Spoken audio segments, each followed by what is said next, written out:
Wrath of the Wolves by Ignium 807. Chapter 3. Jaskier isn't sure how long they travel. He's only half conscious for most of it, caught up in a hailstorm of pain and exhaustion. He can't remember the last time he ate. Night falls, but the soldiers do not stop. They push onward in the dark, riding for a larger camp in the southernmost part of Sodden. Jaskier doesn't know what they ride for, but it does not matter. There are not enough soldiers in the world to stand against the wrath of his witchers. The horse's slow and light sears against his eyes. Campfires burn through the darkness, each one ringed by men eating and laughing as men do when they are winning a war. His captors ride past the fires. They pull up before a large tent, and Ideld pushes Jaskier off his horse. He hits the ground hard, the wind knocked out of him as a dull ache resounds from his ribcage. It's one of Idelde's favorite places to strike. Unkind hands haul him to his feet and shove him through the opening of the tent. It smells of leather and incense, overpowering in its intensity. At the front of the tent is a throne, and in it a man, his face split by a cruel smile. Jaskier doesn't need introductions to know his name. Kaer. Someone shoves him to his knees, and he goes without protest.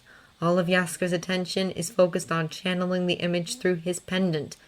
The fires, the men, Kaer. Anything and everything he can see, because his butchers were expecting a fight with 3 mercenaries. Instead, they ride to a war camp. "We're a few days out," Eskel says, "but we're coming." "Oh no. Hang on, Jaskier." It's Geralt this time. His voice is scraped raw, even through the magic, rough like Jaskier's is from days of screaming. There's so much Jaskier wants to tell him, just in case this is the last time they speak. Jaskier loves his romantic gestures, songs and poems and gifts. Geralt knows that about him. He deals with it all good-naturedly, rolling his eyes and grunting his way through dramatic confessions of love.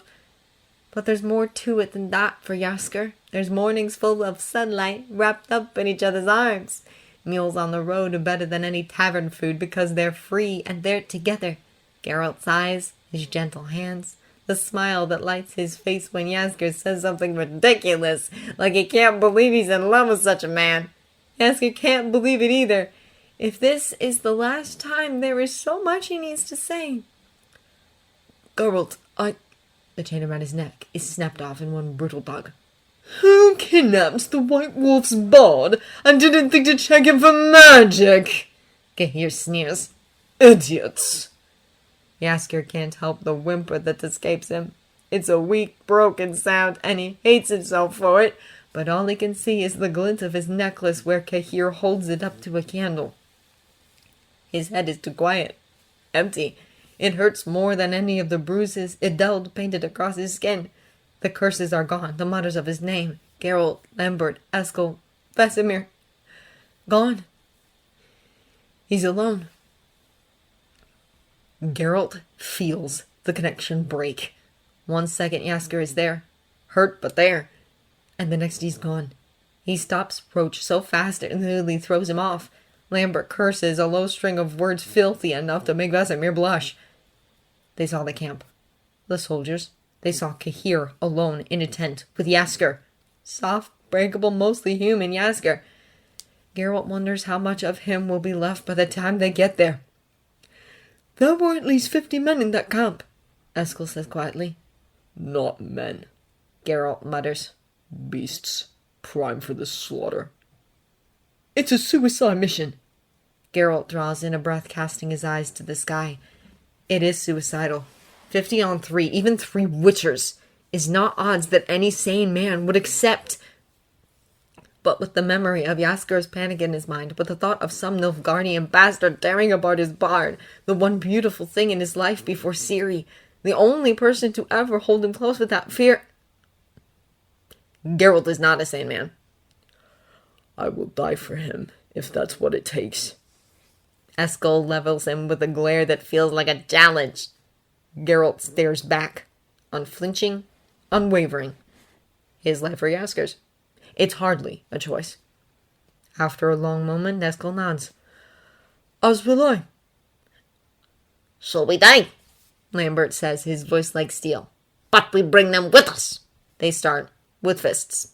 Strikes to his jaw that make his teeth rattle, and punches to his stomach that would make him retch if there were any food in them to get rid of. One of them splits his lip, and the blood tastes like metal on his tongue. They ask questions about Ciri, about the Witchers. For once in his life, Jaskier keeps his mouth shut. Just tell us where the girl is, Kaer says, and this will all be over. Jaskier spits blood in his face. That's when they get the knives out. Kaer watches for the most part, asking questions and looking at Jaskier with disdain, like a piece of tainted meat. He's grateful for it, actually, because while the nameless soldiers that tear him apart are brutal, Kaer is creative. The first night, Jaskier escapes with nothing worse than bruises and a chest full of slash marks. It feels like a Kikimora ripped into him, but that's alright because he's had a Kikimora rip him apart before and he survived it. It took days of whining and frustration when Geralt wouldn't touch him for fear of tearing his stitches, but he survived it. He's determined to survive this too. The second night, they tie him down. Someone drives a metal stake through the ground and they loop a rope around it, knotting each end to one of Jaskier's wrists. Kaer towers over him with a dagger in hand. Jaskier doesn't answer his questions, just shuts his eyes and braces himself. When the pain comes, it isn't where he expected it. A soldier traces shallow cuts in a circle around his wrists, directly beneath the rope. Kaer drags his blade up the bottom of Jaskier's feet. Long, methodical lines from his heel to his toes. It's enough to make him jerk away and shout, but not enough to damage anything major. Jaskier thinks it's something of a reprieve. Then they make him stand. 2 men pull him from the ground, arms still bound, and sling the rope over the branch of a tree. His body weight falls on his feet. Jaskier screams an inhuman, ungodly sound. He can feel every rock and piece of dirt beneath him digging into his cuts, burrowing under his skin like fire, like poison. Jaskier tries to lift himself up, and suddenly he understands the shallow lines beneath the rope. He can't relieve the pressure on his feet without opening the wounds at his wrists. Up or down, it doesn't matter. Agony lies at both ends. He stands there for hours. When someone finally comes to cut him down, Jaskier collapses. He falls to his knees and presses his cheek to the cool earth. There are flames under his skin, shards of glass in his throat, hunger pains worse than the bruises across his stomach. The guards laugh as he weeps, and his bloody lips cannot even form a prayer. Someone fists a hand in his hair, readying him for some fresh hell, but blood loss catches up to him and Jaskier topples over into sleep. Rage like thunder rolls over Sodden that night. The Witchers rode until their horses could go no further, and now they rest, anger swirling thick over their campfire. Geralt's swords have been sharpened within an inch of their lives. Eskel has counted his potions so many times that the numbers have become meaningless. Lambert sits on the ground, unmoving, staring into the flames as if he wants to consume them. Their breaths are quiet, heartbeats slow. Silence winds around them, choking them, loud as a human scream. I missed that fucking loot, Eskel says. 2 grunts of agreement meet his words. Lambert flicks his eyes up from the fire for a moment. I ain't digging another story about Valdo Marks over this blasted silence any night. Last I heard, Jaskier meant to duel him. Geralt sighs. He's an idiot. An utter idiot. Silly and chatty and warm. Geralt misses those hands on his skin. He closes his eyes and lets himself imagine for one blessed second that he and Jaskier never left Kaer Morhen. Jaskier would be in bed, skin bare to the moonlight, and Geralt would slide in beside him. No space in either of their minds for things like blood or broken bones. It is, Lambert agrees. It's one of the things we love about him. Eskel and Geralt freeze. The love they hold for Jaskier is common knowledge. Whatever jealousy may have existed in the beginning when Geralt realized that Jaskier could be his and still have love for his brothers has long since burned away. But this, admitting it out loud, This is something new. We love him? Eskel asks cautiously.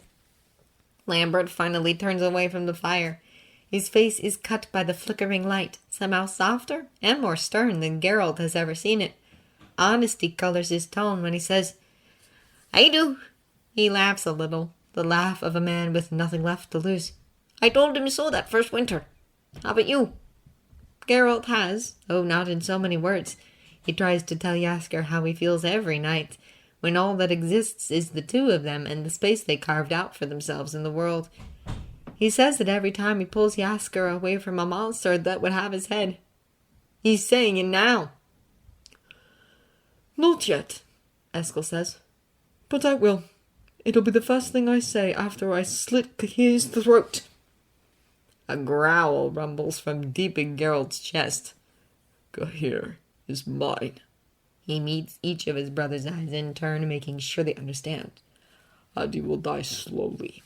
A cut for every time he laid hands on Jaskier until he begs for death. The splash of cold water drags Jaskier out of sleep. He wakes with a gasp that melds into a groan as yesterday's injuries make themselves known. His clothes, or what's left of them, are soaked through. Edeld is above him, an empty bucket in his hand and a smirk twisted on his face. Up, bud. We all done with you. Shivers rack his body and Jaskier licks his lips, savoring the sweet kiss of water. It's his first in a day or so. If infection or blood loss doesn't kill him, dehydration might. Quiet today, aren't you? Got any smart comments about your precious silk? Something more to say about the value of my life? Jaskier feels like a raw nerve.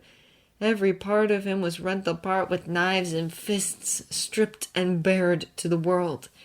So he should stay silent, take the taunting and hold his tongue, buy himself some time for his wolves to arrive. But they're going to hit him anyway. Didn't know sacks of shit had lives. Lucky you! Edeld grabs his throat and lifts him off the ground. Jaskier claws at his hand, kicking out. He's too weak for the blows to hurt, and the wounds on his feet reopen when they connect with Edeld's armor. But he can see the impotent rage's resistance sparks in his attacker's eyes. A tiny curl of satisfaction settles in his gut. Nilfgaard hasn't won. Not yet. I am going to enjoy killing you. Edeld seethes. I think I'll drive a burning poker down your worthless throat. See if you can make your jokes then. He lets go and Jaskier crashes to the ground. Air escapes him as he panics, breath coming in short gasps. Slow. Geralt would tell him to go slow. He focuses on that and evens out his breathing until he can speak again. Rough though it is from screaming and bruising, his voice comes out firm. My wolves will feast upon your heart. He spits. Whether he lives to see it or not, Jaskier knows it to be true. His witchers will rain fire upon the camp, and Jaskier's spirit will dance in Edeld's ashes. He barely feels the kick that Edeld delivers to his ribs. It's nothing compared to yesterday. No one else talks to him that morning, though a soldier comes over with another bucket of water every time he starts to drift off. So be it. If he can't have sleep, at least he can get something to drink. Jaskier lets his eyes fall shut even when he doesn't feel tired, opening his mouth on a snore so he can catch the water when it falls. He's drenched in an hour, but that's all right. If he stretches his poet's imagination, it almost feels like a bath. Kaer finds him at noon. He drags Jaskier by the hair and drops him at the foot of a wooden cross, hastily thrown together with splintering boards and half-rusted nails. Ugly though the thing is, Jaskier knows a whipping post when he sees one. Two men pick up his slack body and tie him to the wood. Arms spread wide, back exposed. Jaskier can hear the whisper of Kaer unfurling a whip behind him. I won't tell you where Ciri is, he says. It's all he has to hold on to. Princess Cirilla. I could find her without you, bud. Kaer's laugh is as sharp as his knives. No, this! He snaps the whip and grins at Jaskier's flinch. This is just for fun. The first strike destroys what's left of his shirt. Jaskier holds in a scream out of sheer stubbornness. He recites songs in his head, lists out every noble in his family, including titles, nicknames, and epithets, just to have something to focus on. It works for the first few lashes, but soon enough the words slip through his hands like frigid water, and Jaskier is left alone with the pain. For the first time since he met Kaer, Jaskier is glad his pendant is gone. He longs for the comfort of Lambert's voice or the monosyllables of Geralt, but it's better that they aren't connected to him. Not for this, because Jaskier cannot keep the screams from his lips, and he knows they would flow through the necklace just as loud. He has to suffer this. His witchers don't need to hear it. Jaskier loses count of the lashes around 20. Once or twice Kaer swings the whip but doesn't let it connect, watching as Jaskier tenses at the noise and falls into a spiral of terror when no strike follows. If he could manage words between his shouts, Jaskier would beg for mercy. But Kaer's pace is unrelenting. All he can do is let the agony carry him along and pray, sweet gods above, does he pray that his body will give up and let him sleep. It doesn't. There is no mercy in the gods, because Jaskier stays conscious until Kaer grows bored with his pain and orders the men to cut him down. He crumples like a marionette with its strings cut, hardly reacting when unwashed hands pass over his mangled back. They carry him to Kaer's tent and throw him into a tub of salt water. There isn't a scream left in Jaskier's body, just a flinch that never seems to end, and an animalistic moan that crawls its way free of his chest. The salt creeps into his wounds and sets them alight. He burns in the water, each cut shining with pain as fresh as when it was afflicted. The present is too much to bear. The future is non-existent. This will kill him, he's certain of it. Jaskier feels his mind slipping away, and he welcomes the madness falling back into memory. He's at Kaer Morhen, curled up in a pile of witchers. Geralt is tucked against his chest, Lambert and Eskel wrapped around his back. Every inch of him is safe and warm and loved. Jaskier holds on to that when Kaer comes back. He holds his witchers close and lets himself disintegrate. A swirl of air and the thick scent of magic announce the opening of a portal. Lambert is on his feet in an instant, sword in hand. Beside him, his brothers pull their weapons free. The portal opens with a flourish, and from it leaks the smell of home. Venison stew and old wood, snow and pine, the smells of Kaer Morhen. Through the portal steps Vesemir. He is fully covered in armor, carrying 2 swords and enough daggers to take down an army. Wolf pendant proud on his chest, next to a diving songbird. This is the Vesemir who walked the path. The Vesemir who made them what they are. Where the fuck have you been? Geralt demands. Planning, Vesemir answers. There is a storm in his face that Lambert does not recognize. Rage so deep it could flood the continent. Bottle your anger, Geralt. You'll need it soon enough. He slings a pack from his shoulder and sets it lightly on the ground. The old leather reeks of magic, a powerful mix of witcher potions and yennefer. You're here for Jaskier? Eskel asks. Yes. You 3 aren't the only ones who care for him. The winters will be too quiet without that loot of his. Vesemir sets his shoulders and rekindles their fire with a blast of igni. He flips open the top of his satchel, giving them a look at the magic held within. He speaks, and the tone of it sends Lambert back through the decades when that same voice taught him his trade, to fight and maim and kill, to protect. That voice beckons them closer and whispers its plans. Come, Vesemir says. We have monsters to destroy.